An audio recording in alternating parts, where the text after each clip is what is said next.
It is the top of the hour, and I'd like to welcome you to today's Standards Update webcast. The topic today and the specific standard that will be covered today is SMPTE ST 2094 and dynamic metadata. So, thank you very much for joining us, and Happy New Year. I forgot to say that as well.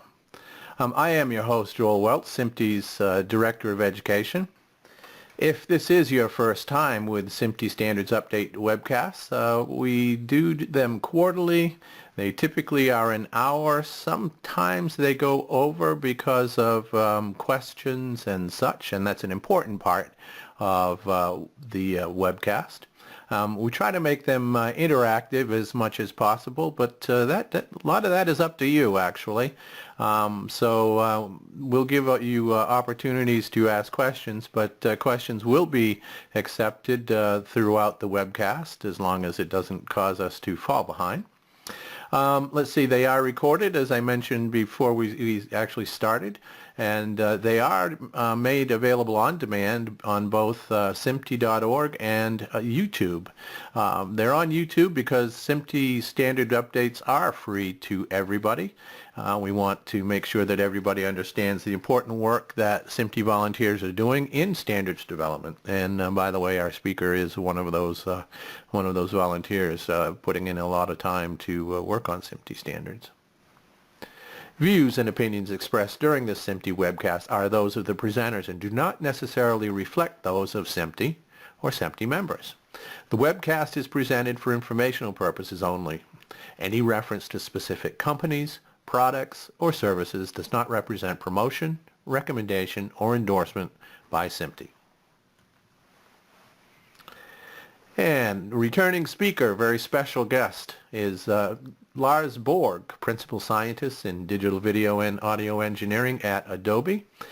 He's going to take us through the rest of the webcast, but as I said, questions are welcome at any time during the webcast, and we will present them to Lars.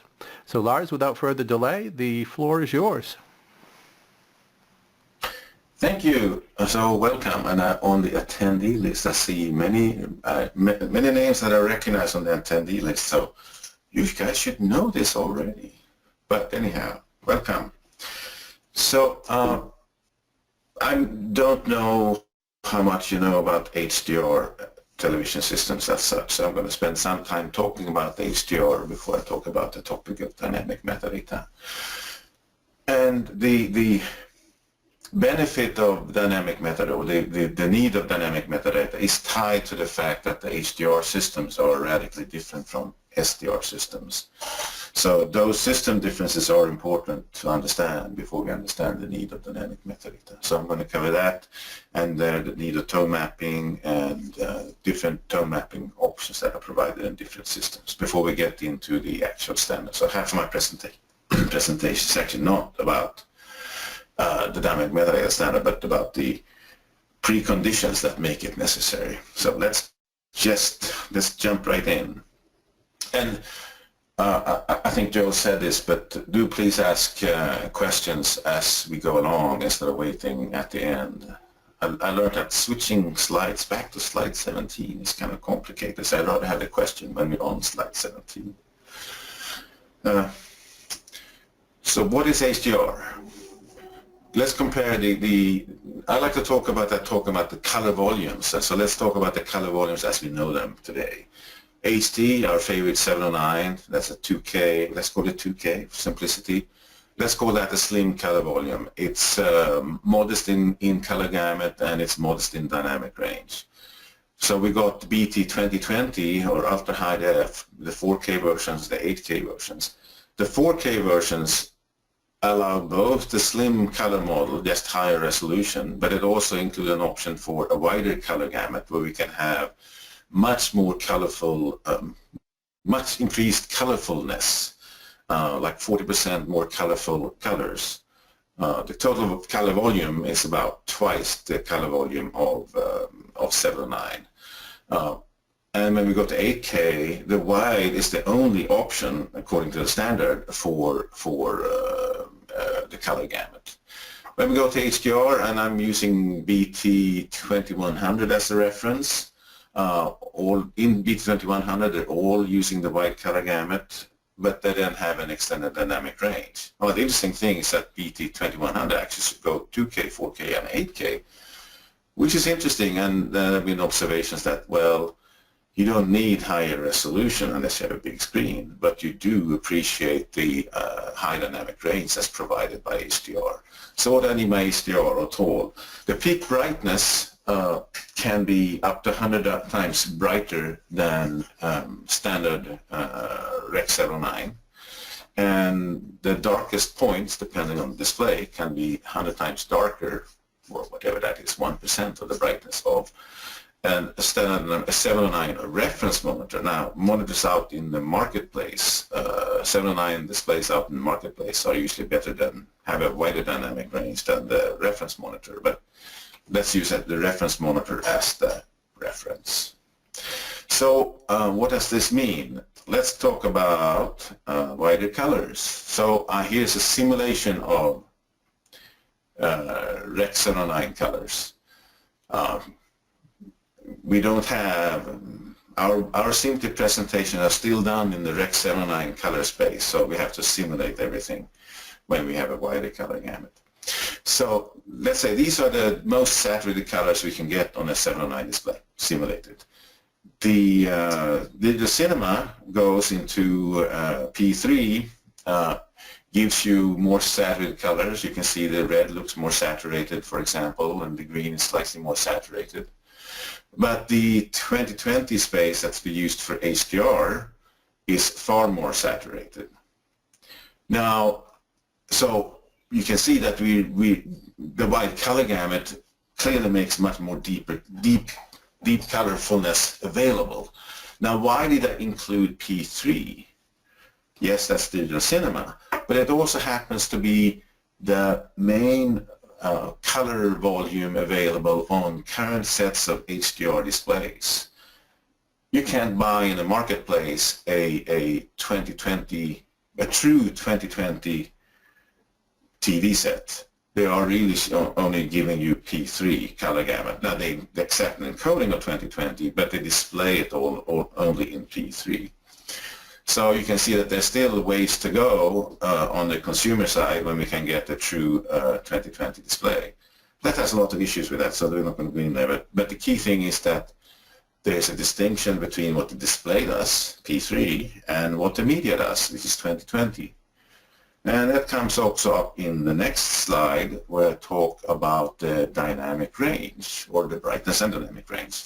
So the SDR blob to the left shows 709. That's the colorfulness of 709 and the dynamic range of 709. Very schematically, I'm sorry I'm not providing any numbers here.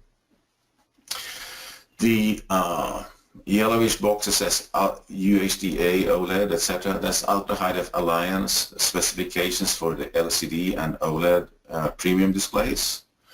That's not a SMPTE standard. It's a marketing specification. And the most important thing, they are sort of dictating that these displays have to be able to do the P3 colors. But HDR media, the orange bar next to it, is actually in 2020, supports more colors than the P3 displays can deliver. And it also supports a higher dynamic range. For example, the Ultra High Def UHD LCD goes up to, the specification goes up to 1,000 nits, while HDR media go up to 10,000 nits, and ditto on a dark end, it has a much further range. So key point here is that the media has a much larger color volume than the displays. This was never an issue with SDR. With Rec. 709, every media value that you had could be displayed, and anything that you could display could be represented in the media. There was a one-to-one correspondence on the SDR. That's why you see the two almost overlapping boxes there. With HDR, there's a radical difference, and you can maybe say that the display color volume today of the logo certified displays are in the order of only 10% of what the media can present. So that causes some problems, like, for example, what's the meaning of broadcast safe? It could be broadcast safe, but it wouldn't be display safe. You can have broadcast safe HDR media that contain colors that you cannot display, and that would be a bad idea, because then you can have hidden messages in your media. So going further, a secure bar called ACES, that's the academic color encoding specification for digital cinema production, and that's even more further out, more colorful, much extreme high dynamic range. And interestingly is that the digital cinema projectors, they are sort of in the P3 column. So yet again, this is a case where the media color volume is far, far bigger than the display color volume. Okay. So here's a somewhat high-level comparison of typical SDR and HDR system details. Now, this is not a complete comparison, so I'm leaving things out, but trying to get the more important characteristics. Resolution is much higher, can be much higher. Frame rate can be much higher. Bit depth, you need some extra bits for the wide color gamut. You actually don't need extra bits for the HDR encoding, but you need them for the wide color gamut.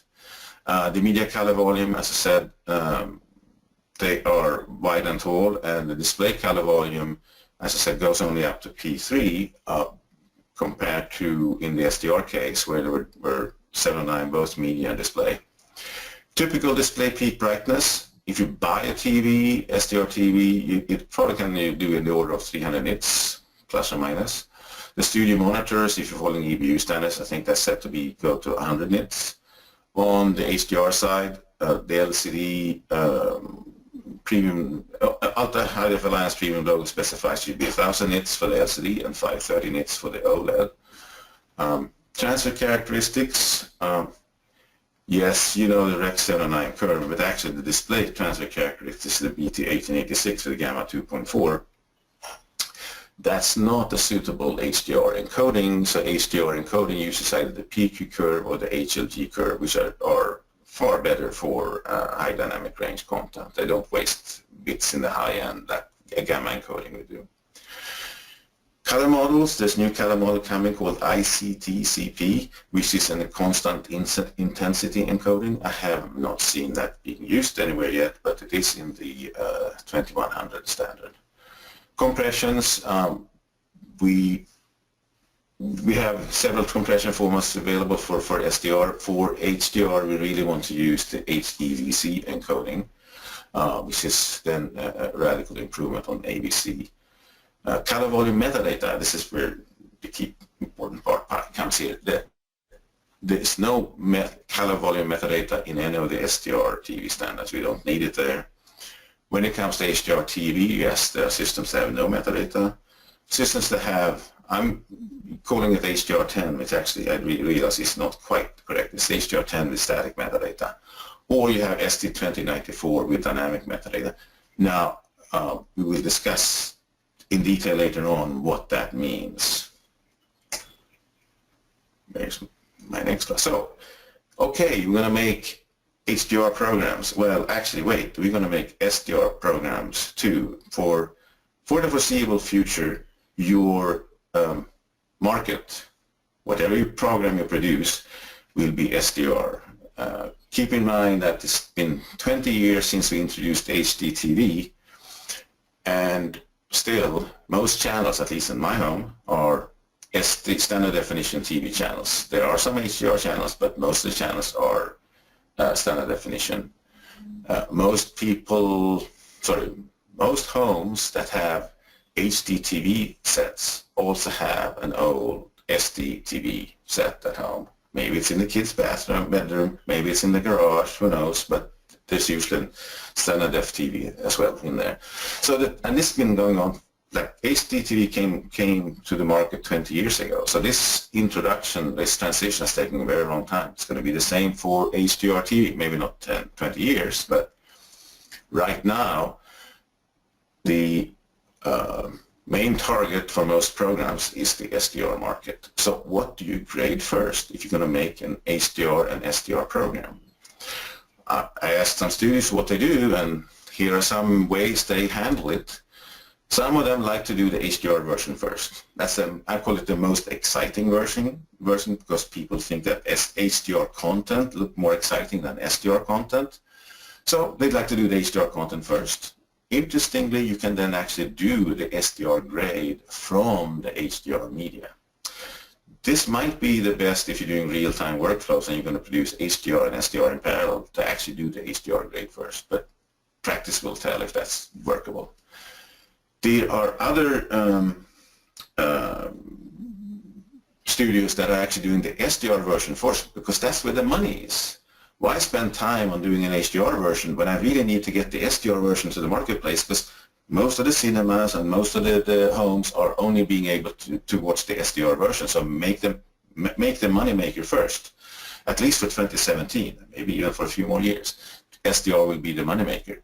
Now you can't extract HDR from SDR with great success, or that you don't want to. In particular, you wouldn't have the resolution. You wouldn't have, the SDR files would be 2K and you want to get 4K for HDR, so you have to go back to the master files, which have to be 4K master files.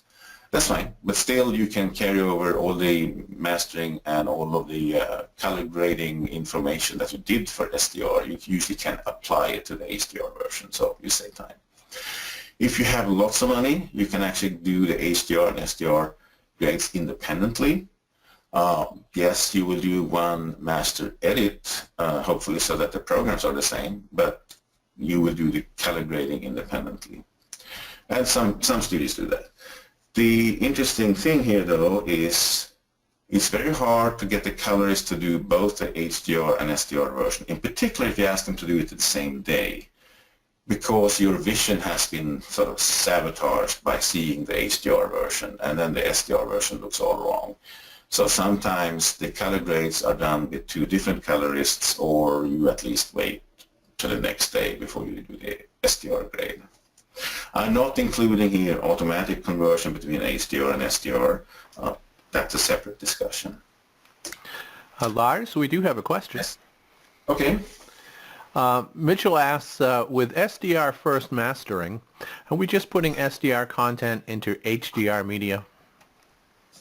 Oh no, the SDR content will be totally out into the SDR pipeline, and what you will do, I mean, I had to figure out how to show that, but what you're carrying over from the SDR to HDR would be the metadata that you used for SDR, like the color grade, if you can do the color grade as a lossless operation or extract it.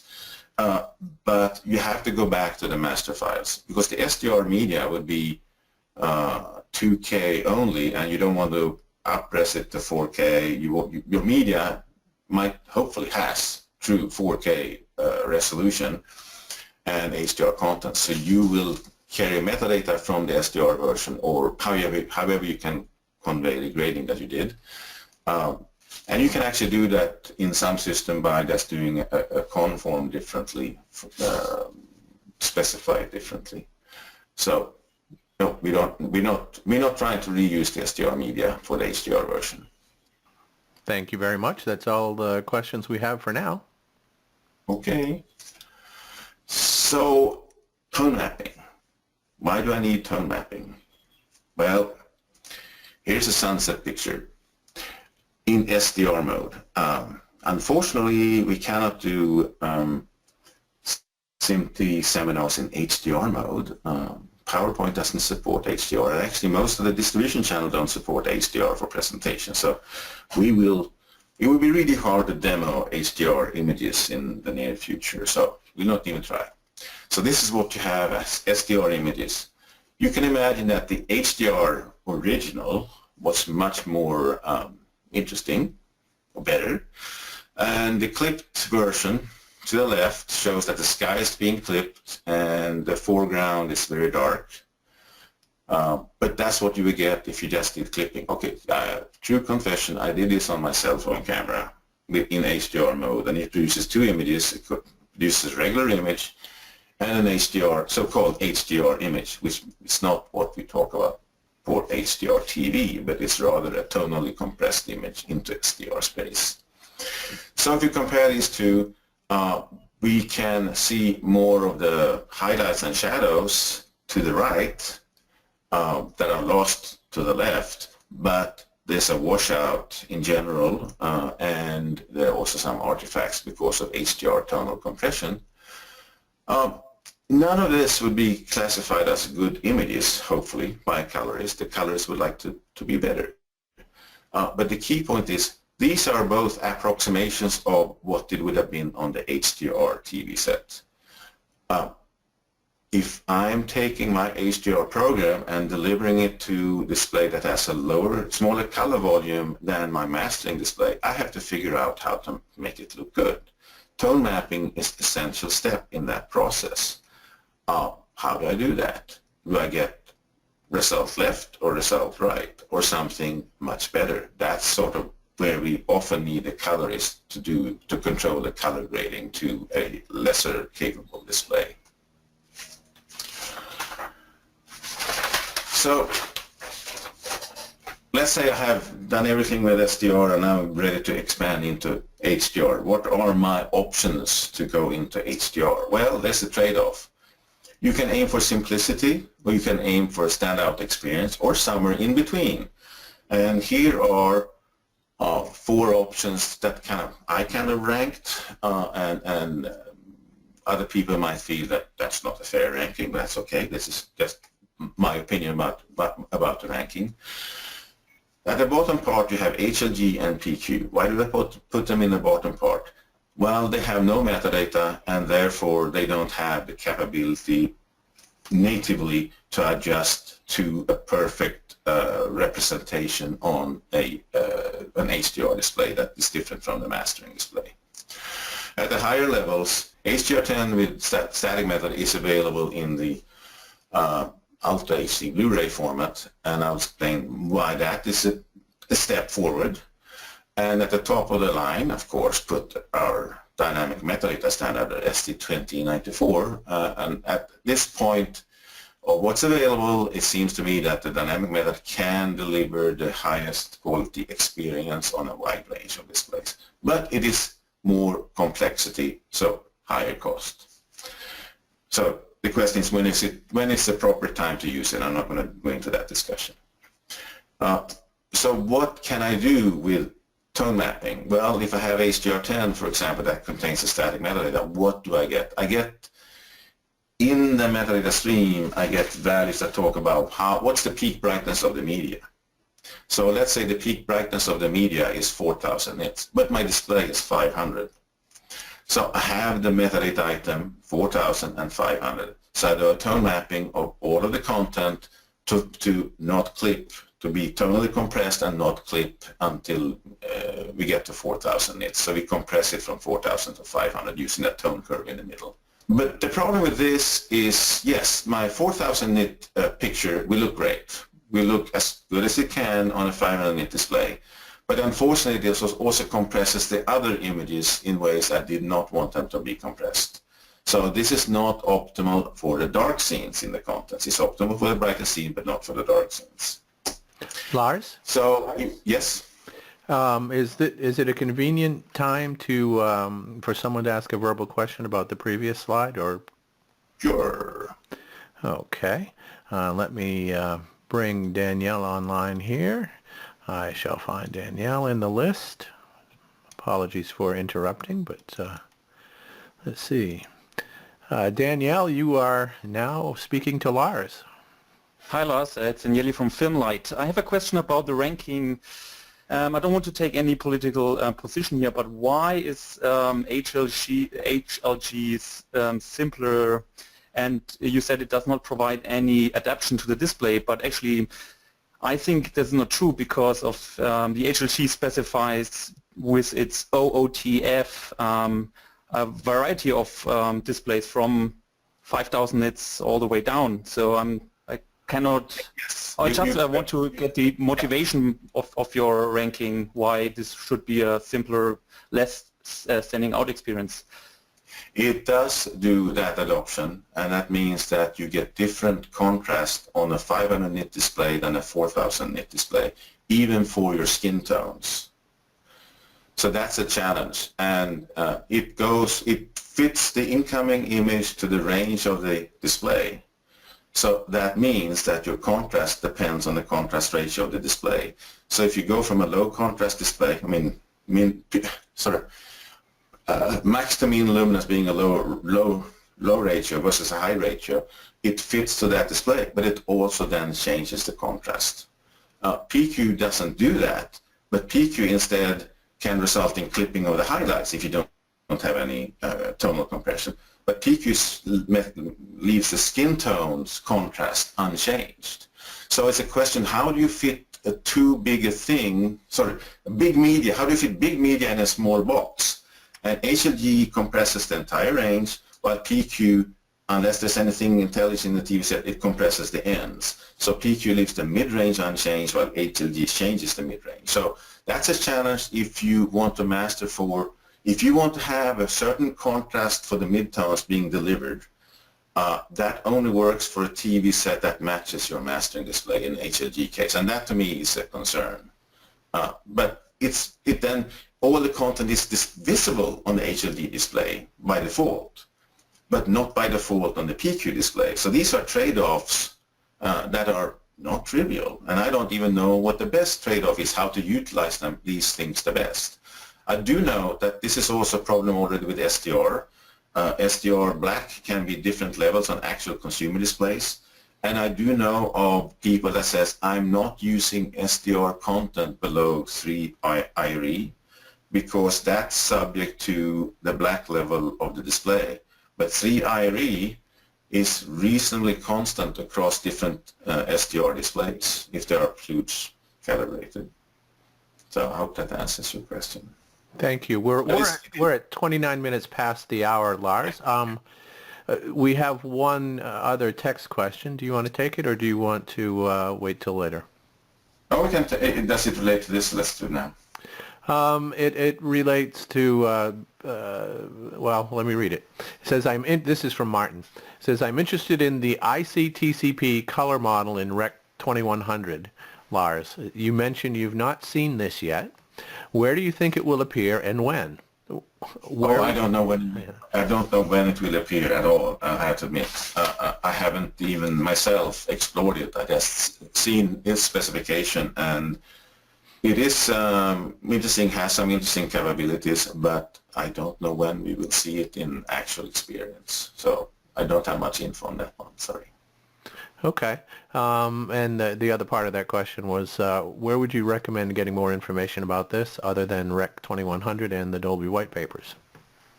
I would say those are my sources too. Okay. A couple more questions have come in, but I'm going to leave it up to you whether you want to take them. We're running out of time, so I'm not even halfway, and we're halfway time-wise, so let's move on. We'll cover these questions during the Q&A or the next break. Yeah.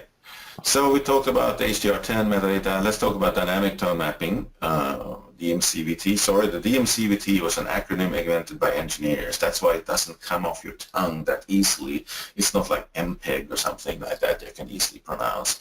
So we need some marketing guys involved in SMPTE. Oh, wait, I shouldn't say that. That probably is not what we want to happen. That aside. So what if I have dynamic tone mapping? Well, what I do is I can specify, for example, the max brightness of each scene. So the 4000 nit scene specifies map 4000 to 500. That looks good. I get all the details in that one. The 1500 nit clip says my max is 1500, mapped out to 500, and the 200 nit might say, well, I'm not going to go below 500. So for 200, I don't need to do any tonal compression whatsoever. I get all the details in the shadows. So this optimizes for each scene, and I get on this device having far less dynamic range than the mastering device. I still get a reasonable representation of the intent, of the creative intent. Let's go to another point where we can possibly use this. Consider you're making an HDR program, and I'm talking about episodical, not real-time SDR, but an episodical, and you need to insert something from the SDR archive that you have. your clips are ANC or an HDR, and you're putting it an SDR clip in the middle. If you just use static tone mapping for this production, or no metadata, when you go to an SDR display, the ANC clips will be compressed to the SDR range. Well, unfortunately, that compression is also applied to the SDR clip because there was no metadata to indicate there was an SDR clip. If you have instead tag the clips with I'm HDR, I'm SDR, I'm HDR, you can preserve the SDR clip when you then get to the SDR, when you do the conversion to SDR. And interestingly, you can do this in inverse. You can actually start with the high dynamic range content, compress it to SDR, but then as you have the metadata, you can technically do it in the inverse direction as well, and that's actually an Etsy specification that allows you to do that. I'm mentioning this actually, I think on the next slide, yes. So it's possible to go the other way. Now, I don't know what it does for quality, as you now have already squished it down to SDR. How well does that do? What quality do you get on the HDR restoration? I don't know. So let's talk about metadata 2094. This, as you said, the color transfers are optimized for each scene and also for each display. The standard comes in 6 parts. 5 of them were published last year. We're still waiting for 1 part to get out further this year. So versions of 2094 encoding is also carried in standards like, for example, SEI and HDVC, the Etsy specification, and now also in CTA 861-G that came out in November. So they are carrying different versions of this, but it can be tied back to 2094. But keep in mind that these standards I mentioned here are for distribution, while 2094 is really more for the mastering and production environment. So what's in 2094? Well, we standardized what I would call HDR transform technologies from 4 different partners: Dolby, Philips, Technicolor, and Samsung. They gave them different names, and there were about 80 other participating companies in the standards process. And here is the document structure. There's a core part, and then there are application parts that define the 4 different cases. And there's also at the end, now not yet published, a KLV encoding and how you map it to MXF. In most cases, you will need the core part and one of the application parts to make a full specification, and if you like KLV or MXF, you will grab the last part as well. So how do we encode this metadata? Now it gets interesting. So consider a metadata track. We have a video track in HDR format, and we might have a metadata track. Now I'm saying metadata track was not talking about how we would represent it if you do it in MXF, and in HDVC you can probably call it a metadata track as well, but you can have other representations of this. But let's talk about how it's done for example in part 2, where we have it as a metadata track. I can have one track that is for display Y. Let's say that the first track is for a display X, an HDR display. The second, the metadata track is for maybe the mastering display was 4,000 nits. Maybe the first metadata is for a display that has 500 nits.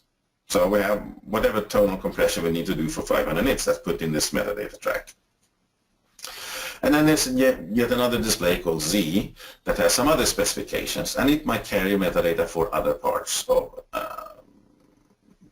for other frames. Interestingly here, the metadata track is associated with each frame, so I can have different metadata sets for different frames. I can have overlapping metadata sets that apply, so several metadata sets apply to one frame. So keep that in mind, that there's nothing that has to be, I always have to have metadata. There are cases where I don't have metadata. For example, for a title slide that has only text, I might have no metadata at all. I don't need it. I don't care if it gets clipped because it gets white anyhow. But that might be an extreme case. So the master track, the video track, carries the HDR video. There's no SDR part in that track. The metadata tracks then carry what I would call supplementary color grading information for specific displays, and it's tied to time, so it's by time and by display. Well, it's also by window, which I get to next time. And actually, maybe you can see where they overlap on frame 6. I have 2 overlapping metadata sets. Might be that the second set is for a portion of the screen and not for the entire screen. But by default, the metadata sets apply to the entire screen. So let's talk about metadata sets. So here's what I have in one single metadata set. I might have lots of metadata sets for a full-length program. For a single metadata set, I have the following items. I specify this method, actually which application number is defined in this metadata set. What is the target display? For example, is it Rex 09, is it 2020, is it OLED, whatever. Actually, it's specified by specifying the color primaries, the white point, and the max and min. Actually, it looks very similar to the mastering display metadata ST2086, if you're familiar with that one. The parameters that we specify for target display are very similar to that. So, and in one app I actually have coding options that include sort of the Rec 79 or Rec 2020 directly. Time interval, is it for the entire program? Is it for a part of the program? Well, that's specified by start and duration. And here's actually where the fonts got mixed up. I have black boxes in my original master, but you get white boxes here. That's okay, we still can still see what it is. So we can specify it for what part of the program we want to have this metadata applied. And that's why we can have multiple sets for different parts. Windows, well, default is the full screen, but I can specify to be only for a part of the screen. For example, you're doing picture-in-picture or various things you can specify part. Now, I'm showing here a rectangle, but one of the applications allows for elliptical, very sophisticated selectors of which pixels are being applied, to which pixels the metadata transform applies. So, more advanced, but even in its most basic form, it's the full screen or a picture-in-picture. And then we get to the transform. What to do when we now count all these pixels that need to be transformed? What do we do? And that's tied to the application. And so therefore there are 4 flavors of the parameter sets that specify the transform. So let's jump into how the transforms are specified, because that's where we have the application difference. I'm starting with App 2, the one that came from Philips, because it's the simplest one to explain, and more of the others add complexity to it. We have a first step that desaturates, and the desaturation is driven by the saturation of the content. This block diagram looks awfully complex, but if you, for example, look at the first step, compute Y, and then subtract it, so that gives us the basically the color saturation components, how they differ from neutral gray. I calculate a desaturation function and use a scaling of the non-gray components and add them back together, so I get the desaturated component coming out. I like the block diagram, but I'm not sure if it tells you much. Then we have a tone mapping, and the tone mapping is based on the luminance of the content. By the way, I should say, this is all done in a common color space. It's done in something that is, it's linear. We have linearized the RGB components, so regardless of what encoding you had in the source, we have linearized the RGB components, and they're all in 2020 space, whatever. So that this tone mapping, I should say, it's a normalized space. So we linearize the components, and on the input side, it's in 2020 space. On the output side, it's on the destination space, and that resolves this system part from having to deal with YCC encoding, etc., or various different gamma encodings. So it simplifies the processing logic. Then I apply a tone mapping curve, and yet again this is applied in a normalized space, so the input range is mapped to the full input range is mapped to the full output range automatically. Well, if I did a straight line, I would have a loss of contrast, so a curve needs to be applied to deal with how do I want the contrast to be changed. So this is done in, well, this is done, I get the luminance component, and there's also a max component to deal with highly saturated components. So I can specify, do I want to trigger by highly saturated component or just use the white component. I do a tone mapping. This calculates how is luminance going to be scaled. So this then creates a multiplier, and then just apply the multiplier to the RGB components so that I don't have to process RGBs throughout the entire pipeline.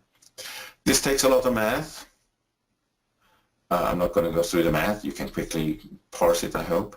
A lot of math, and yeah, it's implementable, I've been told, because it has been already implemented as far as I know, but lots of math. Let's move to another application. Taking application 1, the Dolby version.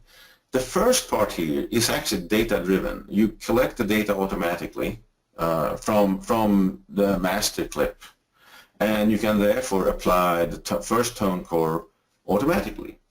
It doesn't require a colorist's intervention, while the later steps are provided as options for the colorist. You can do the classic lift gamma gain curve.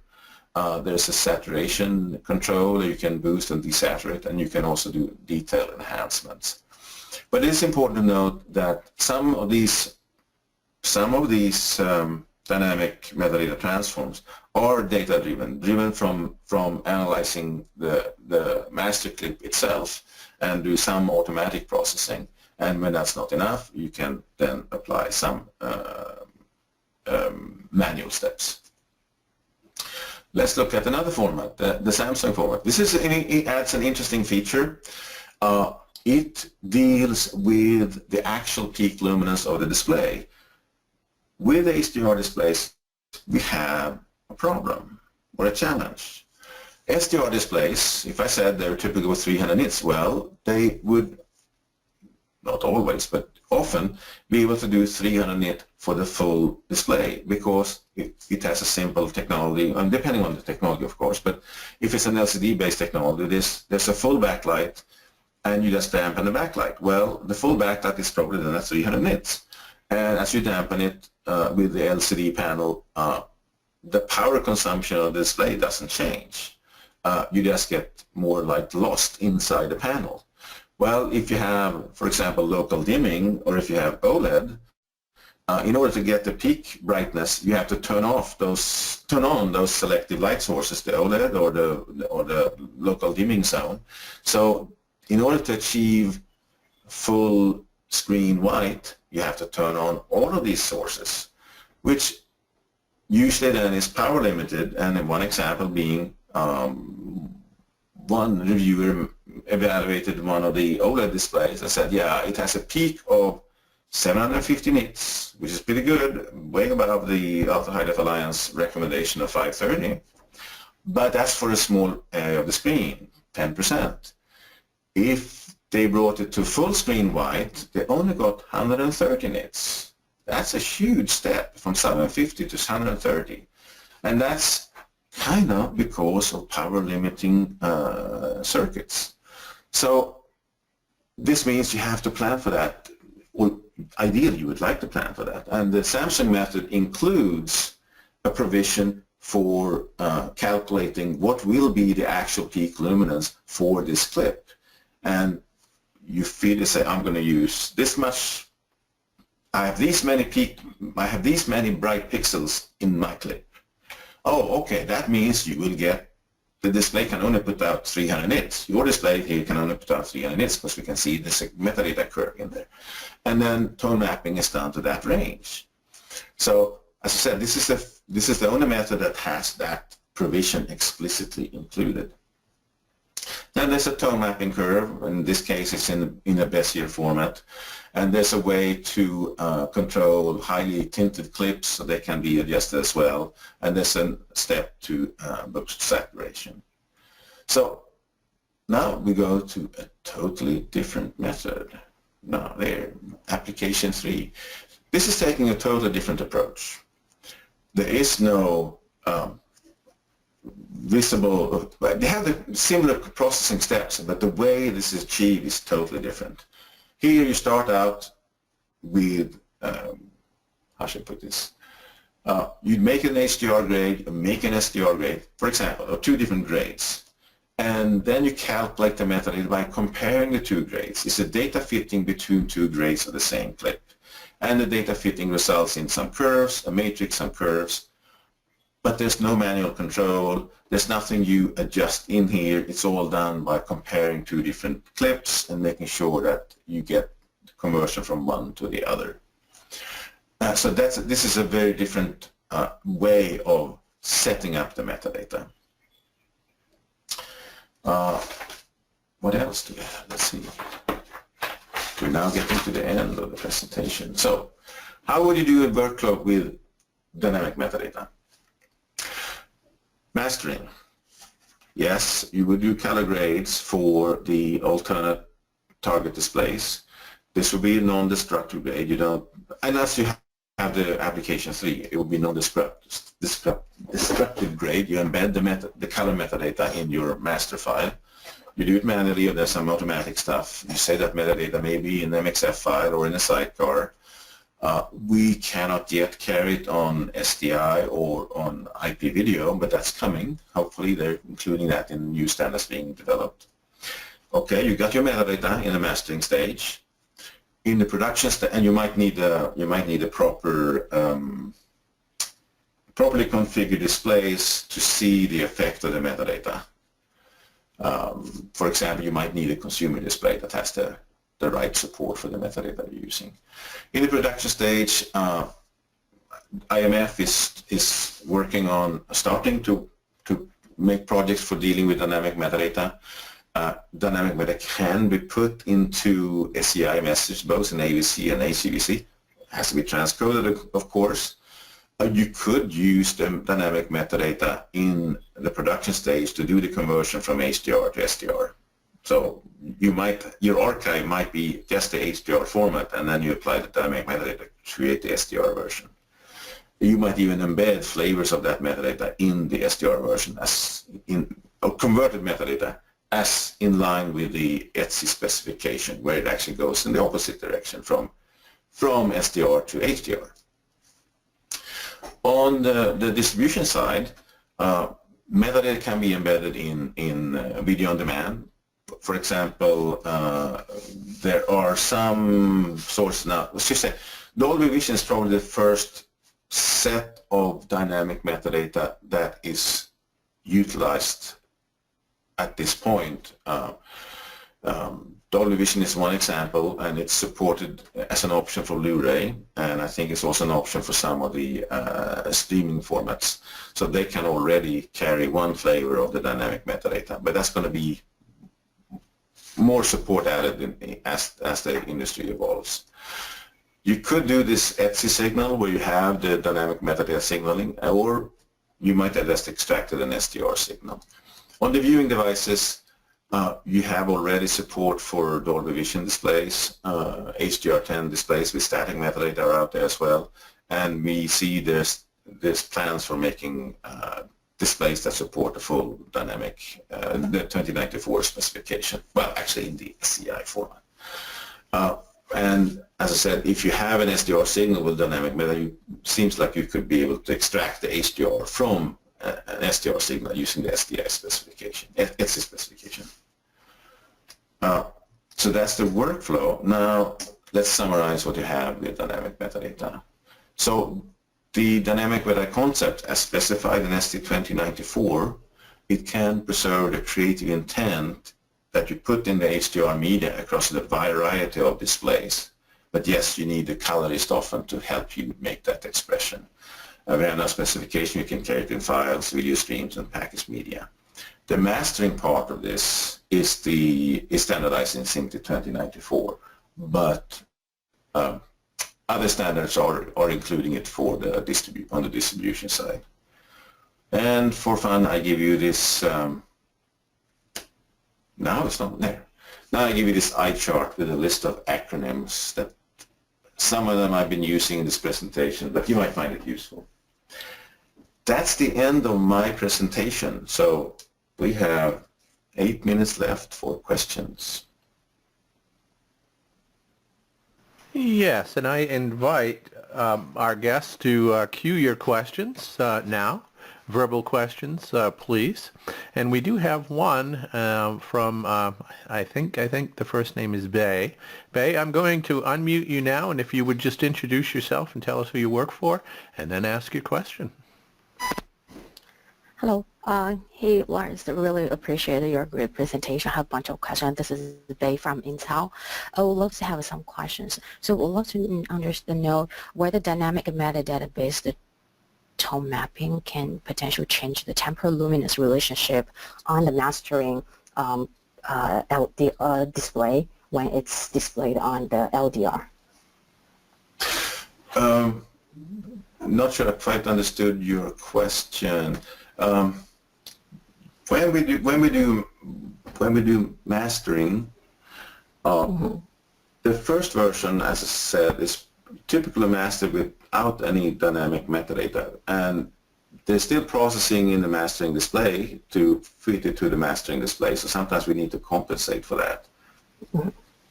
The second grade would be done preferably by looking at one of the consumer displays that process that metadata, so you know exactly what to get. But I'm not sure that answered your question, though. Yeah, so for example, you have a series of contents, and some of the scenes have sits in the shadow zone, some of the in the middle tone, and some of in the highlights, right? Yes. But and those have some temporal relationship or luminance relationship. But when we're using the dynamic metadata-based tone mapping method on the LDR, will this temporal luminance changed? Yes. Yes, and actually, I have some examples that are not my examples. I can't show them to you, but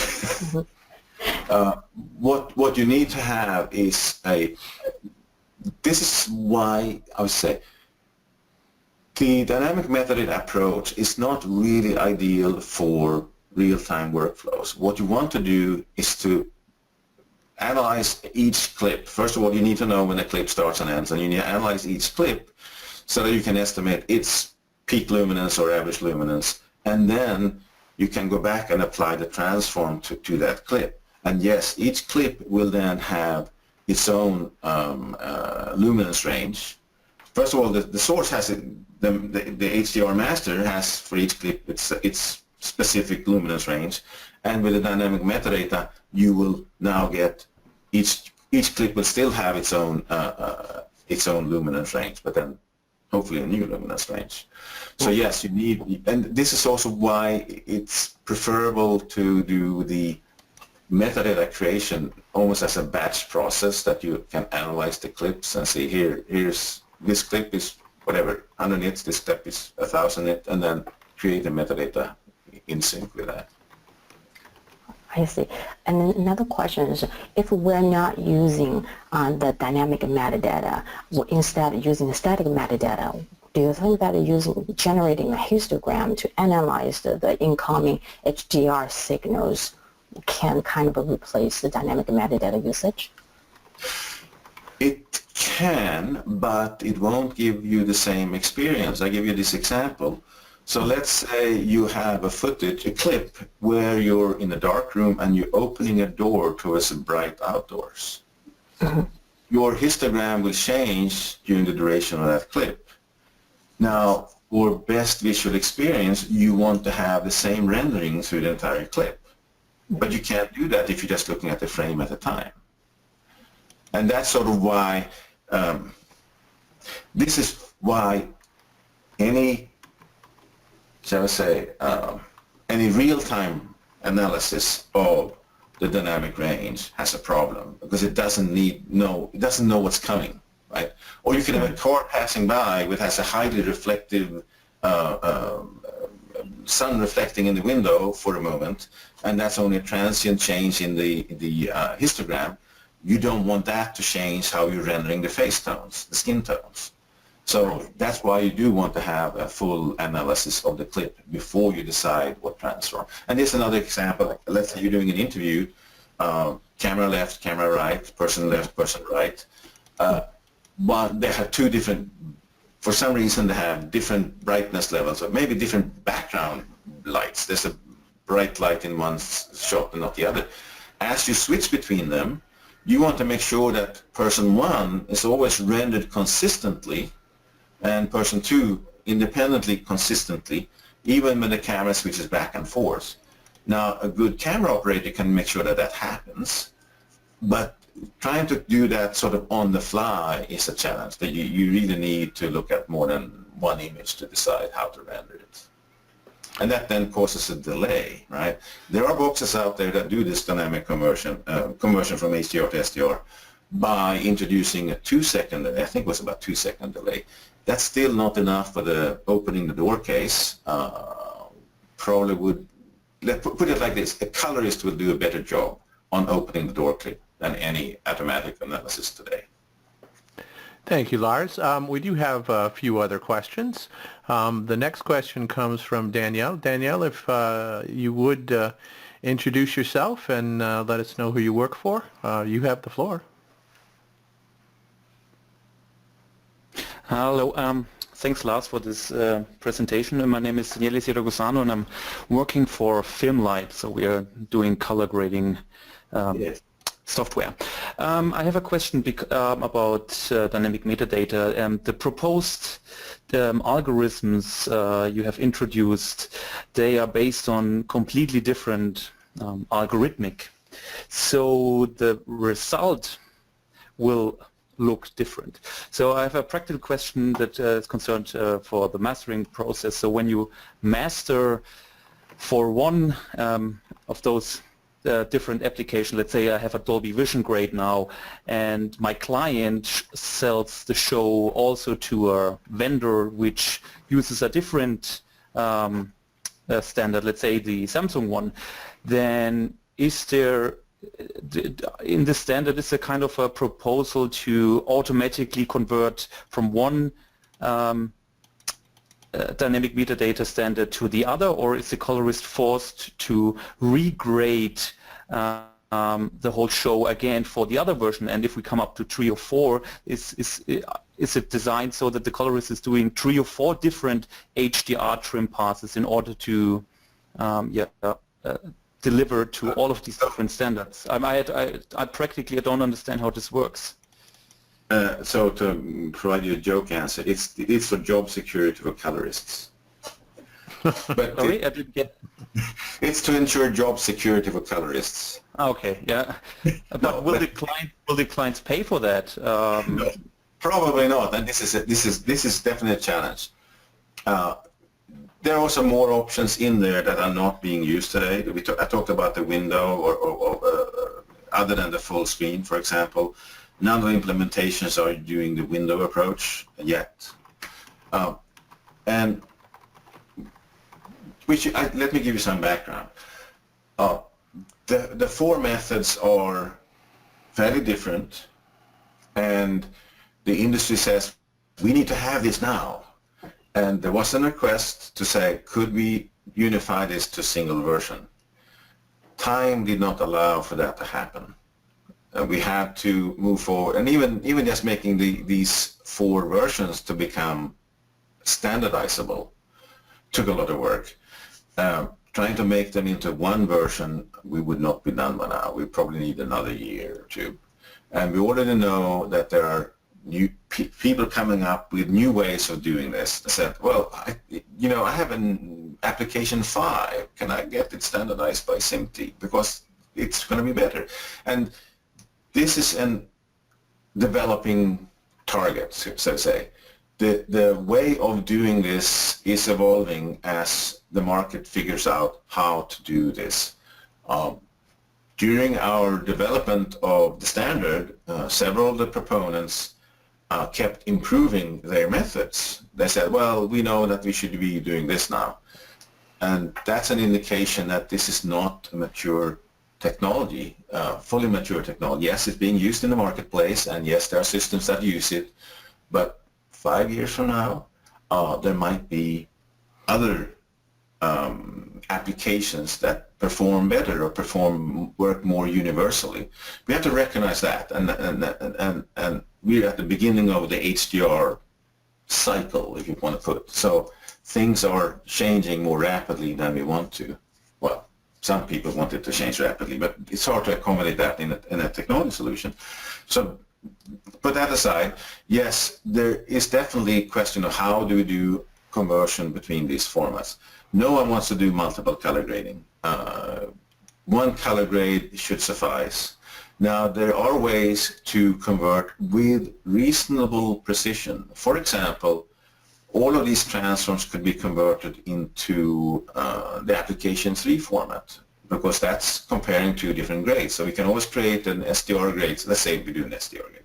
You can always create an HDR and an SDR grade and do the comparison and derive the application 3 metadata. So, But it will be an approximation, right? and it would be an approximation. That is true. It would be an approximation. Now, what we don't know is how bad is such an approximation.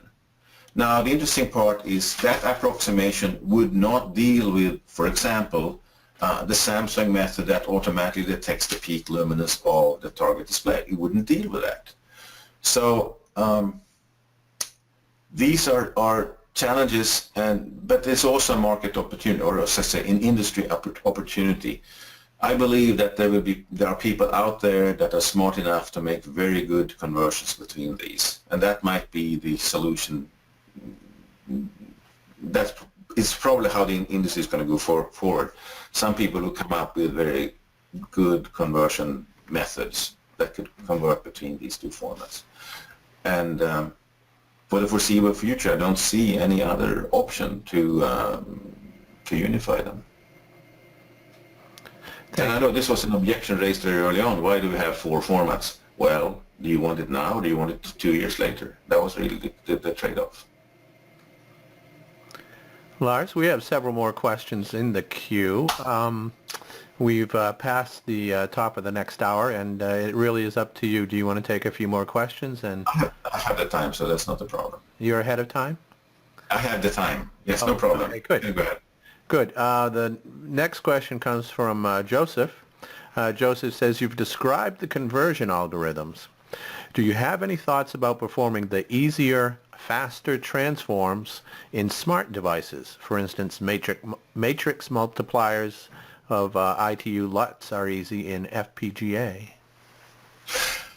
So the transform model, the algorithm describes, and we looked at that slide that had all the math, for example.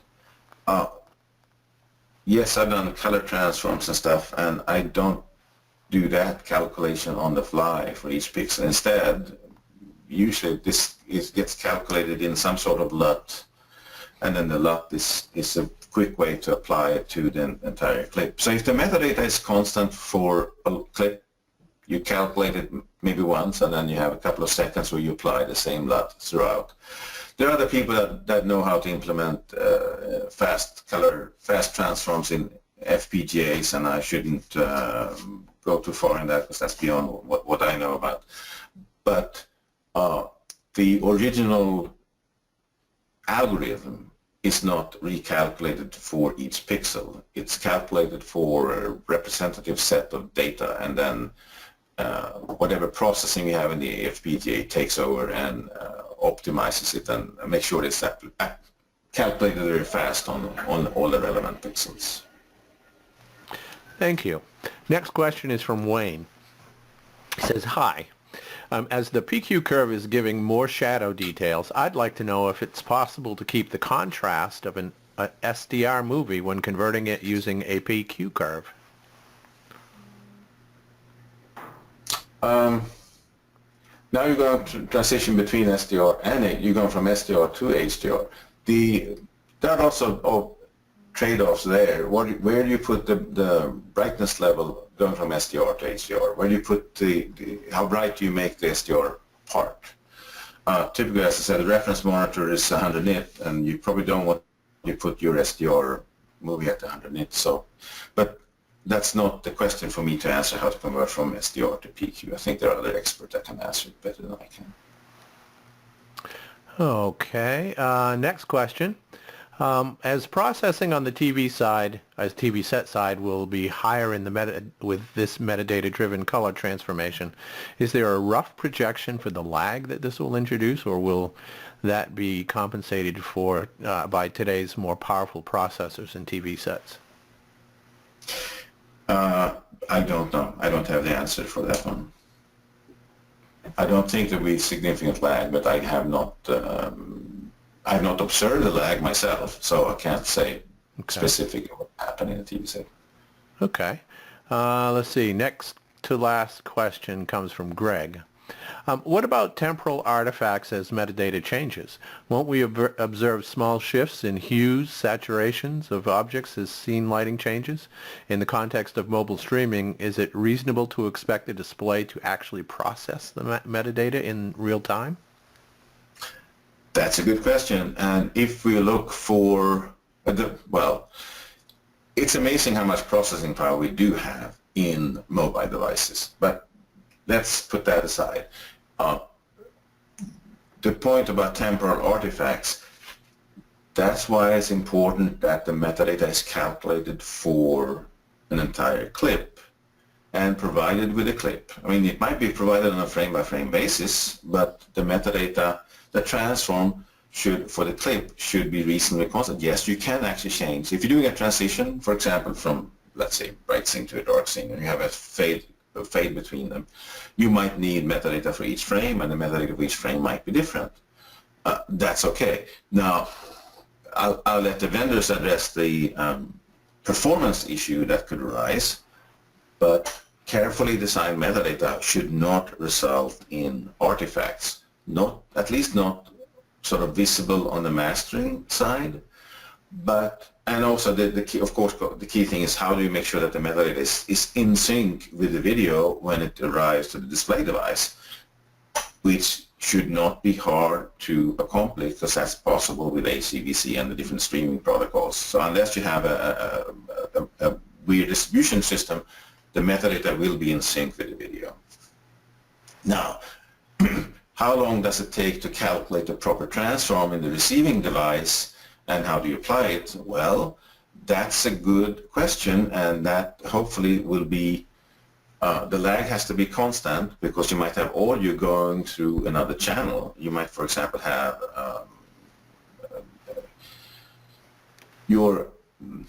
actually this is also a question where the metadata is being applied. So if you look at the home system, is the metadata being applied in your cable box? Is the metadata applied in your receiver? Is the metadata applied in your display? Is it applied in the Blu-ray player? So all of these, they could be applied in any of these places, and the handshake between the devices become essential. So if your TV tells the Blu-ray player, I can do the metadata, but you're also driving the audio separately from the Blu-ray player into your speakers, we need to know what is the latency there, and I don't know how that's going to be handled. And if the display says no, I don't do any dynamic metadata, you do it for me. So the Blu-ray player had to do the dynamic metadata conversion. Then the Blu-ray player can make sure that the stuff is delivered in sync. But yes, those are issues that have to be dealt with by the implementers, and that's all I can say. Okay. All right. Walter has a comment. He says, I think distribution side will go on with different masters pre-rendered for different HDR technologies for quite a long while. And I would agree with that. That is the easy way to deal with it and even avoid dynamic meta. If you're doing streaming, that's the right way to go. Streaming, you can easily specify as the distributor knows what device you have, that your device capability, similar to the Blu-ray to display discussion, as the distributor knows what device you have, the distributor can send out the proper stream. Now, what you don't want to have is for your mastering to be in 500 versions. You would like the mastering, your program, your master program, to be in as few versions as possible, hopefully only one, and then decorated with different metadata. And then you get to the, say, IMF stage or distribution stage where the multiplicity happens into all of these different destination devices. And that's a common solution today for how we deal with cell phones that have different resolutions, or YouTube video at different resolutions. There's only one master, but on the distribution side it's created into multiple flavors. So definitely that works for streaming, but it doesn't work for broadcast. For broadcast we can expect that we only one signal and an HDR format. If that broadcast will or will not contain any metadata, that today is a question I don't have the answer to. Thank you, Lars. We have two more questions. The next question is from good friend Scott Wilkinson. Oh, actually, it's three questions. How will the multiple formats, Technicolor, Philips, Samsung, etc., be dealt with in consumer displays? They're not cross-compatible, correct? Also, do you think they'll all be used to create content by one studio or another? As we discussed before, it's unlikely that any studio will generate all of the different formats. I know studios have been using one of the formats today. Will they go to an additional format? That is a big question for me. I don't see them doing that. But then you have the devices, and for example, if you look at the current set of devices, you have one set of displays that support HDR10 as specified by the Ultra High Def Alliance logo requirements, and another vendor says, I'm using Dolby Vision, I'm not using their specification. And now they sort of merged and said, well, okay, we're going to do both. I doubt that some vendor will implement 4 different models. So how is this going to be dealt with? That to me is unclear at the time. It is an issue, and I don't know how that's going to be sorted out in the marketplace. It is a little bit like Betamax versus VHS in a way, right? They're competing formats, and hopefully we're not going to have a bloody war because of it. Okay, well, that does bring us to the end of the questions. Thank you very much, Lars. I do have one that I'm going to send in writing. I need a little clarification on the question, and I'll send it to you in an email, and we can send the question or a response in an email. So thank you. We've gone a little bit over. I appreciate you putting the slides together. I do have an answer as to why the slides were advancing, but I'll tell you offline. So thank you, and thank you to our guests for joining us today. As I mentioned at the beginning of the webcast, we will make a PDF of the slides used in today's webcast available to you in exchange for your feedback. Shortly after the webcast, I will send you a link to an online feedback form. Once you submit the completed form, you will receive the PDF, and you'll be able to read the slides that Lars has put together. So until next time, please take care and safe travels. Lars, thank you once again, and we shall adjourn. Thank you all for attending, and thank you all for your questions. Take care, everybody.